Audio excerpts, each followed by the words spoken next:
Bismillah.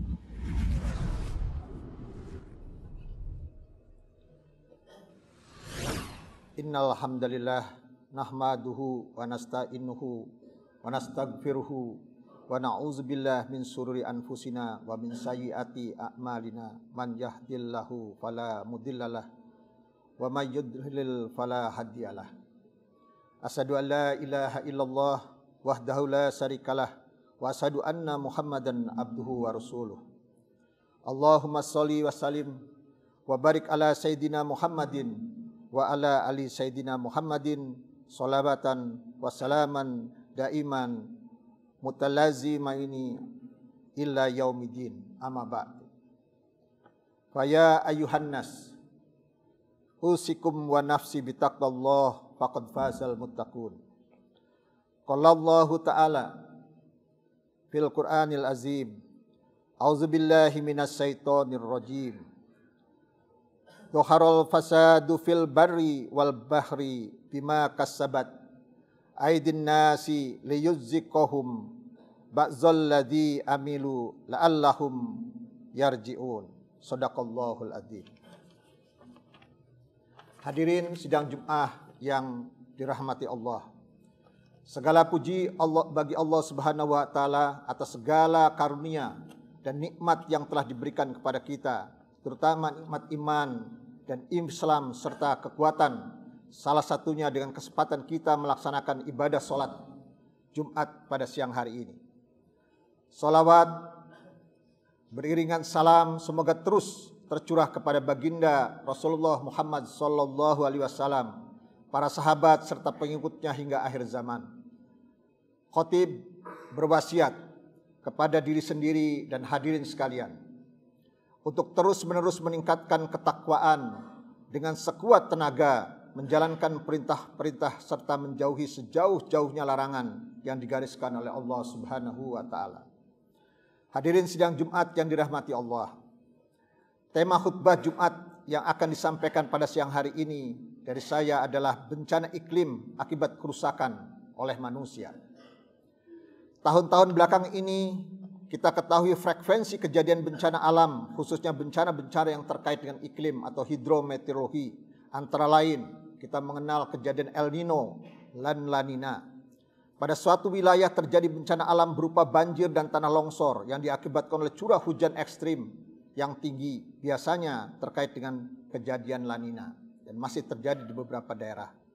Namun di waktu yang sama juga di tempat yang lain terjadi kekeringan sekering-keringnya, umumnya terkait dengan kejadian El Nino yang sekarang banyak dibicarakan. Pergeseran keteraturan iklim ini akan salah satunya peningkatan suhu permukaan bumi dengan laju dan besaran yang belum pernah terjadi dalam 2000 tahun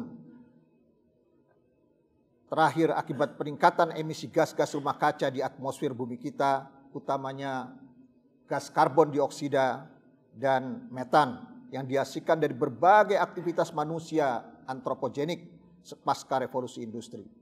Bahkan saat ini telah terjadi bukan sekedar pemanasan global atau yang dikenal sekarang global warming, namun telah menjadi pendidihan global, yaitu global boiling.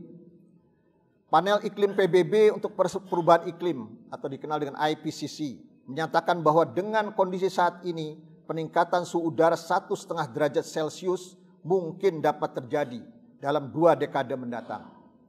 Hal tersebut dapat merupakan bencana iklim terbesar bagi bumi dan umat manusia yang ditengarai dapat bersifat irreversible atau sulit untuk dipulihkan. Peningkatan suhu serta perubahan iklim tersebut tidak hanya menyebabkan bencana-bencana alam sebagaimana disebutkan tadi. Dampak pada sektor pertanian dan pangan dapat memberikan pengaruh dan implikasi yang lebih besar dan luas. Situasi perubahan iklim yang sedang berlangsung dapat menurunkan produksi dan produktivitas komoditas pertanian pangan sehingga menjadi pengganda resiko kekurangan pasokan pangan, bahkan kelaparan di berbagai belahan bumi termasuk di negara kita. Selain dampak kelanjutannya yang dapat mempengaruhi kandungan nutrisi pada berbagai sumber bahan pangan tertentu sehingga dapat menimbulkan kerawanan pada ketersediaan pangan dan keamanan pangan atau food sustainability dan food safety. Peningkatan suhu bumi itu pun juga dapat mempengaruhi sektor-sektor kehidupan lainnya seperti sektor hortikultura, perkebunan, peternakan, transportasi dan infrastruktur dengan berbagai dampak besaran yang bervariasi, termasuk yang mulai kita rasakan adalah masalah polusi udara di berbagai kota besar kita. Hadirin sidang Jumat yang dirahmati Allah, jauh sebelum fenomena-fenomena tersebut terjadi, Allah Subhanahu wa Ta'ala telah menyampaikan dalam Al-Quran surah Ar-Rum ayat 41 yang dibacakan di awal khutbah tadi, yang artinya telah tampak al-fasad, kerusakan di darat dan di lautan disebabkan karena perbuatan tangan manusia. Allah menghendaki agar mereka merasakan sebagian dari akibat perbuatan mereka agar mereka kembali ke jalan yang benar. Kata al-fasad dalam ayat tersebut pada tafsir klasik umumnya mengarah kepada makna majazi berupa kerusakan moral, kemaksiatan, kemungkaran dan perbuatan keji termasuk perbuatan homoseksual. Namun beberapa mufasir menafsirkan kata tersebut dengan makna hakiki kerusakan yang meliputi kerusakan lingkungan. Syekh Yusuf Al-Qardawi rahimahullah menyampaikan bahwa al-fasad berupa kerusakan lingkungannya disebabkan oleh sikap dan tindakan manusia yang eksploitatif, ekstraktif, dan cenderung destruktif dalam memanfaatkan alam. Mengutip Mufasir Al-Alusi dan Ibnu Asyur rahimahullah, termasuk dalam makna al-fasad adalah hilangnya kebermanfaatan serta munculnya krisis-krisis di bumi seperti krisis pangan tadi. Secara garis besar Al-Quran menyampaikan bahwa kerusakan ekosistem di daratan serta hidrodinamika lautan atau perairan adalah akibat ulah manusia, baik sebagai pemimpin maupun sebagai rakyat biasa. Sekaligus menegaskan bahwa adanya keterkaitan di antara keduanya.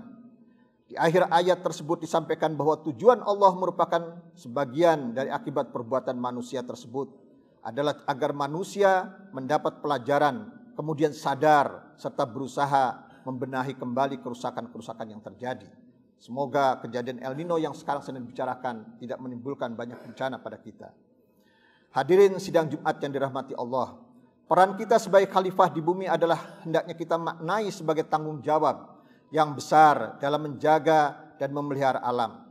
Jangan malah menjadikan kita seolah-olah menjadi penguasa sejati dari alam ini, melupakan bahwa Allah Subhanahu wa Ta'ala adalah penguasa tunggal atas segala sesuatu. Sikap sombong yang tercermin dari cara kita memperlakukan alam secara zolim dan menentang fitrah keteraturan sunatullah. Allah berfirman dalam surat Shad ayat 26, "Wahai Daud, sesungguhnya engkau kami jadikan khalifah penguasa di bumi, maka berilah keputusan perkara di antara manusia dengan adil dan janganlah engkau mengikuti hawa nafsu karena akan menyesatkan engkau dari jalan Allah. Sungguh orang yang sesat dari jalan Allah akan mendapatkan azab yang berat karena melupakan pada hari perhitungan." Di dalam surat yang lain Al-A'raf ayat 56 Allah berfirman, "Janganlah kamu berbuat kerusakan di bumi setelah diciptakan dengan baik. Berdoalah kepadanya dengan rasa takut dan penuh harap. Sesungguhnya rahmat Allah sangat dekat kepada orang yang berbuat kebaikan." Hadirin sidang Jumat yang dirahmati Allah, sebagai penutup dari khutbah pertama ini, paling tidak ada 4 yang dapat kita lakukan sebagai upaya kita mengurangi dampak kerusakan alam. Antara lain yang pertama, marilah kita mencari keseimbangan antara kepentingan individu atau kelompok dengan kebutuhan publik.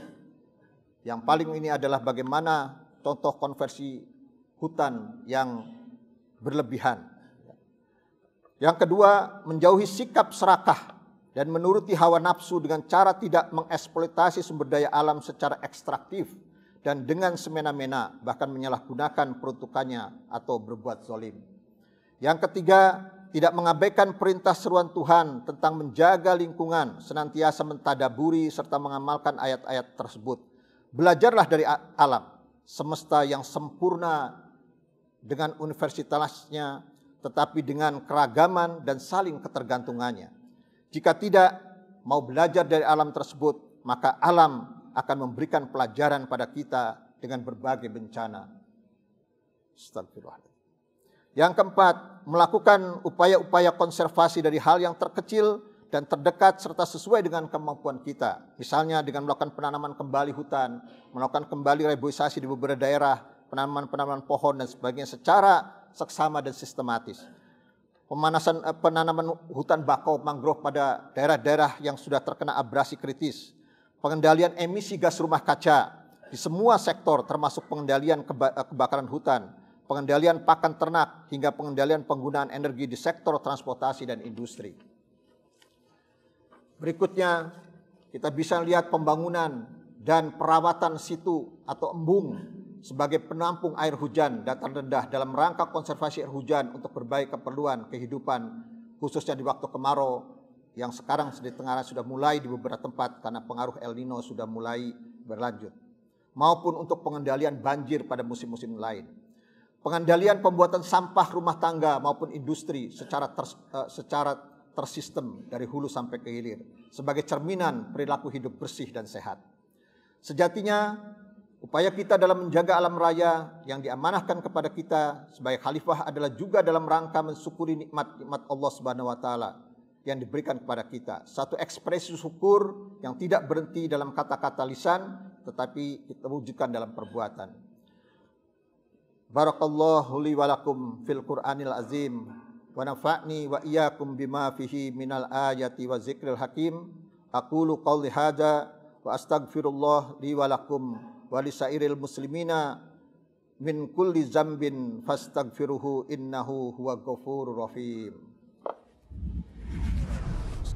Innal hamdalillah nahmaduhu wa nasta'inuhu wa astaghfiruhu wa na'udzubillah min sururi anfusina wa min sayyiati a'malina man yahdillahu fala mudhillalah wa may yudlil fala hadiyalah.